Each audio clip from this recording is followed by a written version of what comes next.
Este sal é conhecido como o ovo de dinossauro e é um dos mais raros do mundo. Apenas algumas famílias em uma pequena ilha nas Filipinas ainda o produzem. São necessárias 8 horas de cozimento ininterrupto para transformar a salmoura do mar nesse sal artesanal chamado asin tibuok. É por isso que é tão cansativo fazer o sal. Não é um trabalho para os preguiçosos, é só para os trabalhadores. Na década de 1960, as famílias em Bohol trocavam asin tibuok por comida e outros bens. Mas o ofício quase desapareceu no final do século XX, quando os mais jovens começaram a preferir empregos que pagavam em dinheiro. Néstor Manungas e seus irmãos decidiram reanimá-lo há 13 anos. Mas não foi nada fácil. Uma lei os proíbe de vender o sal tradicional em seu próprio país. Então, como encontrar um novo mercado para um artesanato antigo? Viajamos para as Filipinas para descobrir como essa indústria rara ainda se mantém de pé. As cascas de coco são o que dão ao sal o seu sabor característico. Nestor mantém milhares deles de molho em um lago de água salgada, perto de sua oficina. Asin tibuok tem um sabor raro, uma doçura. Pode levar 2 dias para cortar 3.000 cascas de coco necessárias para fazer uma remessa de sal. JJ Nogalada trabalha aqui há cerca de 1 ano. Nestor e sua esposa o adotaram quando ele tinha 4 anos, depois que sua mãe morreu e seu pai ficou doente. Eu amo meu trabalho aqui, mesmo que seja difícil. Eu gosto de estar com os outros trabalhadores. As cascas secam ao sol por 1 dia.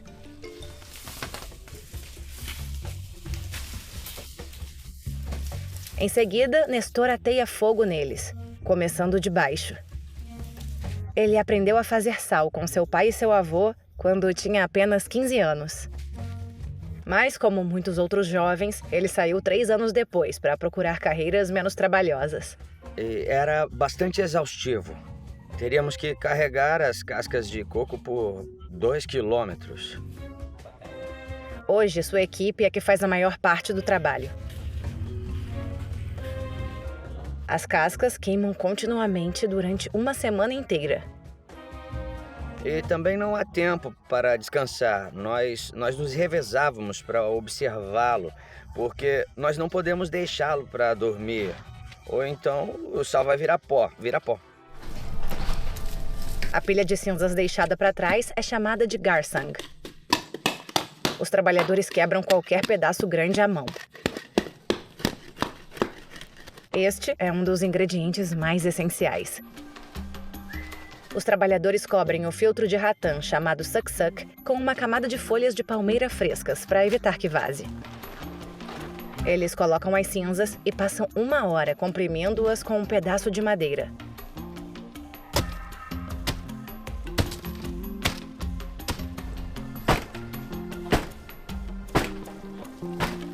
Em seguida, cerca de 1.300 galões de água do mar são bombeados através do filtro. O que sai do outro lado é uma salmoura chamada tasik. Só esse passo pode levar 1 dia e meio.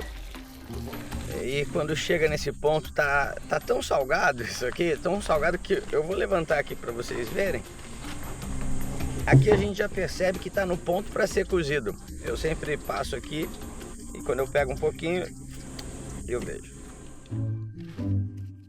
Nestor reforma o fogão com uma mistura de cinzas e água antes de cada uso. O calor intenso geralmente danifica o fogão. E aqui nós aprendemos a dar manutenção nas coisas. Se nós fôssemos reconstruir tudo desde o início, ia dar muito trabalho. Então, nós apenas pegamos com cuidado e remendamos cada um dos pequenos buracos e tudo continua funcionando. Então, ele equilibra potes de barro chamados con entre hastes de metal. Pode levar 1 hora inteira para acertar. Mas Nestor diz que é rápido.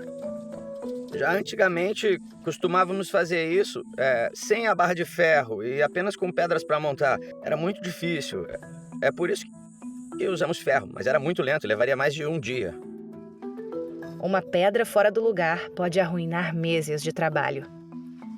E aqui nós encaixamos cada peça no seu lugar para equilibrar, porque se nós não mantivermos equilibrados todos eles cairão no fogo e então nós desperdiçaremos todo o nosso trabalho e não vai sobrar nada. A família de Nestor abandonou o ofício em 1983, depois que sua oficina foi destruída por um tufão. Em 2010, seu irmão Chris o convenceu a reiniciar um negócio para salvar a tradição. Desde então, outros membros da família também se juntaram ao ofício, como sua prima Josephine Summingit, uma das poucas ceramistas da cidade que faz potes de barro.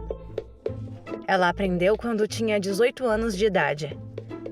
Eu costumava fazer vasos de plantas e potes de barro para cozinhar. Quando começamos a fazer sal, foi quando comecei a fazer isso.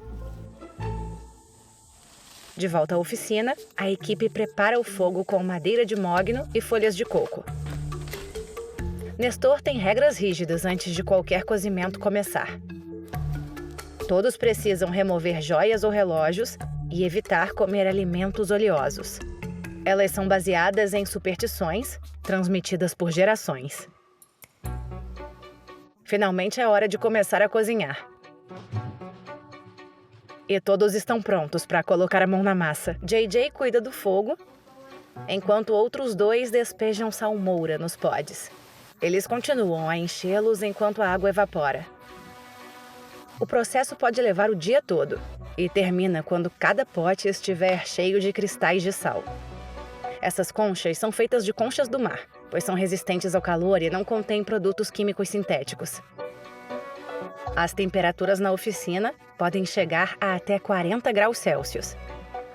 Mesmo trabalhando aqui há muito tempo, às vezes eu erro o tempo enquanto cozinho. Especialmente quando não conseguimos controlar o fogo. Popong Poblet faz sal aqui desde que a oficina abriu. Hoje, ele cuida da maior parte da cozinha. Eu só tô aqui porque minha irmã continua dizendo que eu ainda deveria assisti-los, para eles fazerem direito. E eu falo para ela que realmente não é necessário, porque Popong pode cuidar das coisas aqui agora, minha irmã. Depois de 8 horas, todas as panelas estão finalmente cheias. Mas o sal não estará pronto até que elas quebrem no fundo. Eles ficam para esfriar durante a noite. Os trabalhadores tiram cada panela do fogão na manhã seguinte. E agora essa parte é bem delicada porque eles devem ser removidos um do outro, com cuidado, e limpos um por um, para que no final não misture uma parte com a outra. Os trabalhadores abrem o fundo da panela para revelar o sal. Cascas de coco são a ferramenta de limpeza perfeita para remover qualquer poeira. A maioria das pessoas que trabalham com o Nestor hoje nunca havia feito sal antes, mas agora dizem que amam o trabalho. Eu estou feliz, porque no mundo há poucas pessoas que realmente sabem como fazer o sal. E eu sou uma delas. E isso me faz muito feliz. Uma remessa faz 110 ovos. Eles podem fazer até 4 remessas por mês se o tempo estiver bom. Um único pote de Assiniboine pode durar um ano inteiro. A irmã de Nestor, Verônica Manongas Salupan, é responsável por gerenciar e comercializar o ateliê. Fazer Assiniboine me ensinou foco, trabalho duro e disciplina. Esses são os traços que meu pai nos mostrou e nos ensinou. Mas vendê-lo tem sido seu maior obstáculo. Uma lei nacional de 1995 exige que todo o sal vendido nas Filipinas seja iodado. Para o governo, é obrigatório usar apenas sal iodado. Por causa da lei assim, não temos permissão para exibi-los nos mercados. A Lei ASEAN foi criada para combater a desnutrição e prevenir bócios, que geralmente são causados por deficiência de iodo. Mas a lei devastou os pequenos produtores de sal, que não tinham condições de pagar pelo maquinário caro necessário para adicionar iodo ao sal. A produção nacional caiu de 85% para 7% em 31 anos. Atualmente, a maior parte do sal das Filipinas é importado da Austrália, China e México. Os legisladores propuseram um projeto de lei em 2017 que isentaria os produtores de sal marinho da Lei ASEAN, mas ainda está pendente de aprovação. Espero que a lei assim seja alterada. Os produtores artesanais de sal têm sentido os impactos de leis semelhantes em todo o mundo desde a década de 90. Nangapura é um dos últimos agricultores que produzem sal baulung na vila costeira de Kusamba, em Bali, na Indonésia. Nunca usei nenhum outro sal, apenas sal daqui. Ela passa os dias carregando cestos cheios de água do mar e despejando-os na areia vulcânica para filtrar o sal. Esse trabalho me faz feliz. Eu não tenho outro. Esse é o único trabalho que eu gosto. Durante anos, uma lei de iodo semelhante à das Filipinas dificultou que produtores como ela vendessem sal nas lojas. Sem compradores regulares ou turistas frequentes, Nanga muitas vezes fica com o estoque não vendido. Os produtores de sal ganham tão pouco que a maioria abandonou o negócio em busca de empregos mais bem pagos em hotéis e pontos turísticos. E embora Nanga ame esse trabalho desde os 15 anos, ela não quer que seus filhos sigam o mesmo caminho que ela. Eu teria pena do meu filho se ele tivesse que trabalhar assim. Eu quero ser a única a fazer o trabalho duro. Hoje em dia, ela vende seu sal para uma cooperativa que faz a adição do iodo. A Kusamba Salt Farmers recebeu um certificado de indicação geográfica do governo indonésio no início de 2022. Ela reconhece que um produto vem de um lugar específico e tem uma reputação única por causa disso. O governo não quer que o produtor de Kusamba diminua. Eles querem que sobrevivamos. Mas a Indonésia importa cerca de 2 milhões de toneladas de sal mais barato todos os anos. E os produtores enfrentam forte concorrência. Os produtores vendem 1 quilo de sal baulung por cerca de $2. Isso é mais de 3 vezes o preço do sal produzido em massa e vendido na maioria dos supermercados, o que o torna um luxo para a maioria das pessoas. Os principais clientes de Nanga são turistas que vêm aqui para ver os métodos tradicionais e muitas vezes saem com o sal. Assim como Nanga, Nestor também depende de uma base de clientes estrangeiros. Turistas são seus principais compradores. Ele também vende parte online para outros países. É procurado o tempo todo. Desde que nós começamos assim, não existe sal bom ou sal ruim. Tudo tá sempre esgotado e a gente tem sempre o que fazer. Os restaurantes também são obrigados a usar sal iodado, mas alguns estão arriscando e adicionando a Sintibuok ao seu cardápio. O chefe Jorge Navarra compra de Nestor desde 2018. Seu premiado restaurante, Toyo Eatery, na capital do país, Manila, serve cozinha filipina contemporânea. Priorizamos o uso de ingredientes locais e servimos nossas próprias versões de pratos filipinos. O sal é o toque final perfeito para a sobremesa mais vendida, o sorvete de pudim de leite. A chefe confeiteira do restaurante, Bettina Tanhedo, nos mostrou como fazê-lo. Primeiro começamos derretendo o açúcar. Usamos açúcar turbinado cru da Ilha Negros em uma panela até que ele atinja um estágio de quebra firme. Eles colocam uma mistura de gema de ovo, açúcar e leite por cima e cozinham no vapor por 1 hora. Ele é resfriado e depois transformado em sorvete.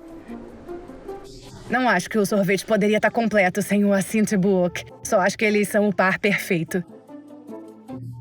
Tive a oportunidade de visitar o fabricante de Asint Buok em Bohol, junto com o chefe George. E você passa a ter uma melhor noção do que essas pessoas estão fazendo, que não é apenas produzir sal, mas preservar o patrimônio, preservar a cultura. Nestor e Verônica dizem que tem sido difícil encontrar a próxima geração de produtores de Asint Buok. Até mesmo os filhos hesitam em assumir o negócio. Espero que um dia meu filho perceba o quão preciosa é essa arte, pois ela foi passada de geração em geração pelos nossos ancestrais. O clima aqui se tornou mais imprevisível nos últimos anos. Nestor e Verônica precisam ficar atentos às fortes chuvas e tufões, que atingem a ilha mesmo na estação seca. Em 2021, o super tufão Odete devastou as Filipinas, sendo Bohol uma das áreas mais atingidas. A tempestade destruiu a oficina e eles não conseguiram concluir os pedidos por meses. Quando isso aconteceu, o lugar onde fazemos sal foi destruído. Tudo foi levado pelo tufão chamado Odete. Muitos clientes nos ajudaram a reconstruir doando 500, 1.000 pesos, de 9 a 18 dólares. Eles passaram 3 meses reconstruindo-a e, em março de 2022, finalmente reabriram. Apesar dos desafios, Nestor e Verônica estão confiantes na equipe que tem agora. Ainda somos muito abençoados com 2 jovens, JJ e Cam. Eles são muito confiáveis. Mesmo quando Nestor e eu não estamos por perto, eles ainda fazem o que devem fazer.